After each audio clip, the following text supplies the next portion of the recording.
Hello and welcome to Pastor's Library. My name is Stephen Redman and this is the channel where we talk everything to do with theology books, maybe books on a reading list for a bachelor's or master's degree or just a seminary course, and maybe they're just books that you've seen on the bookshelf in a Christian bookshop or on your pastor's office bookshelf. Whatever it is, we're here to talk about books. And today I want to particularly introduce you to another new commentary series, or new to me at least. If you like what we have to say today, please give us a thumbs up, please subscribe and click on the bell, and that way you get to know immediately when we launch a new Pastor's Library. So this new series is the Asia Bible Commentary. And there are two aspects to it. This is produced out of the Langham Partnership, and there are a number of other forces involved. But there is firstly this one-volume commentary for the whole Bible called the South Asia Bible Commentary. General editor is Brian Wintle. You have heard me say before today that one-volume Bible commentaries don't have a lot to commend them in general, and all you tend to get is just a very little bit of background, which might be helpful if you've been asked to do a Bible study on Ephesians and you want some basic background or something like that, but not to go into any depth. Now, I'm a fan of the New Jerome Biblical Commentary, the one-volume one. If there's a one-volume commentary that's good, I think it's that. But this is a rather interesting one. It's got a number of good people commenting on it and commending it. For example, Scott McKnight's name is on the front cover as recommending this commentary. It's written by people who either live or are from the South Asian areas, and it is aimed at the South Asian readers as well, although mainly because it's presented in English, it is of course aimed at the English reader to give us a view of what South Asian people or Asian people may have their own aspect on of theology and of the Bible. I suppose that it's worth saying that Solomon says, of the making of many books there is no end. And I think of listening to many teachers there can be no end, particularly if you've started doing something on YouTube and you find you get another 10 teachers recommended to you and you don't know when there's ever going to be an end to it. Life is like that. But I would say to you that when I've looked at this in depth, I actually quite value some of the perspectives here. I think that there's clearly a number of Indian people involved amongst these translators, these commentators rather. And I would say to you, it's actually quite good, really. Now, the New Testament editors, Jacob Cherian and Finney Phillip. Now, it's the name Finney Phillip that attracted me to this, because when I was doing my master's degree, I came across a book by Finney Phillip, which really helped me. That was expensive then, but I have to say to you, this isn't expensive. I mean, I think I paid about £25 for this one-volume commentary, which I don't think anybody could particularly argue with that. I know that if you got a used one cheaper, that would be better, but this is a good book for £25 book price. What you will find is that as well as the commentary, which is reasonable, I mean, you've got to bear in mind that there's only about 1,800 pages here, and it's supposed to cover the whole Bible, but it's good. The font size isn't too small, which when you're getting to my age, it's quite helpful. And the pages are white and the text is very clear. It almost jumps off the page at you, which is helpful.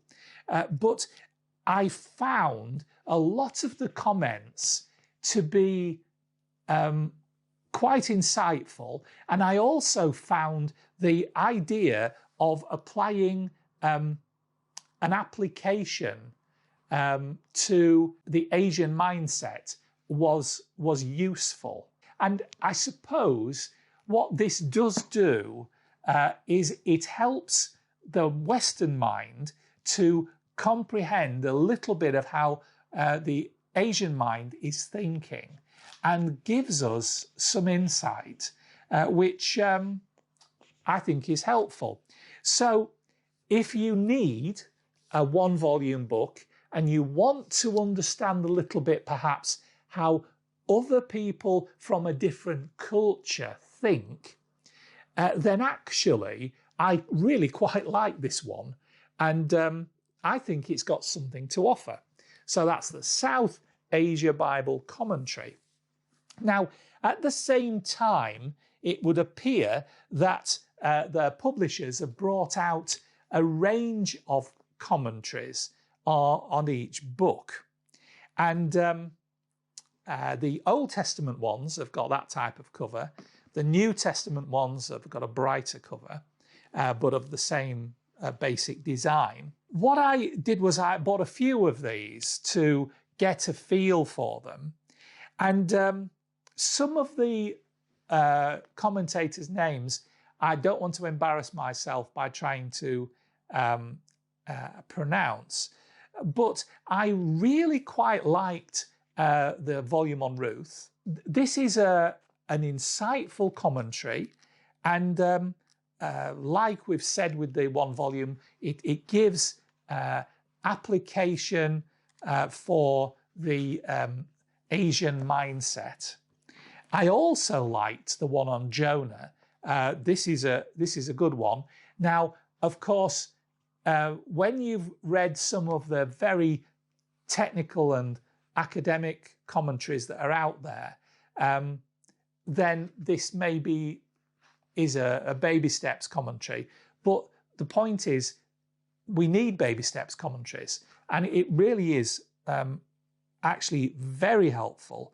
And I felt that it was the sort of level that would be good for somebody, good for pastors, good even for bachelor degree level work. It's got something to offer.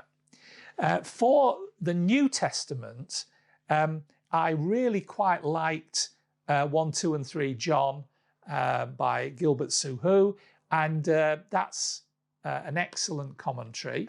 The one on Romans by Andrew Spurgeon, I don't think he's a relation, but it's obviously an advantage to have the name. I just found this to be rather heavily Calvinistic, and I sort of felt I had to read between the lines to see what he was saying. But it's a worthwhile commentary. And the truth is, whatever your theology that you ascribe to, be it Calvinism, free will theology, relational theology, open theology, process theology, you will always have to read things that have been written by people from a different point of view. And it's a good quality to develop that you are able to do that. And I would suggest it's important. I think what one has to do when reading commentaries is be aware of the point of view the other person is writing from. So that's just a reality of life. But these are definitely commentaries with something to offer. Are these number 1 or even number 2 choice for British American pastors? No, they're not. Are they of worthwhile to someone that is studying and they would like another perspective on something? Oh, yes, they definitely are. And Are they worthwhile to me as a pastor who might like to sort of think of himself in the pastor theologian type category that has become quite popular these days?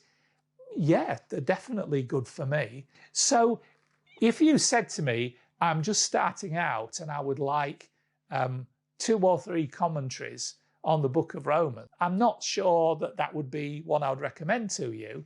But if you've got a few commentaries on the book of Romans and you like something that's a bit different, that has a different leaning, a different worldview supporting it, then these are definitely something to write home about. Now, I have to say to you, I didn't approach them with any expectation because I wasn't convinced they were going to be any good, but I was pleased with what I found. And they are definitely another option for you. So that's the Asian Bible commentaries, or the Asia Bible commentaries, or the South Asian Bible commentary for the 1 volume, and published by Langham, and they are definitely worth considering. So I hope that helps you. If it has, please give us thumbs up. Remember to subscribe, please. It helps the algorithm. It really does. And if you click on the bell, then all that does is notify you when we launch a new pastor's library. And you wouldn't like to miss me, would you? Okay, I hope that helps you. I say goodbye until next time. Bye.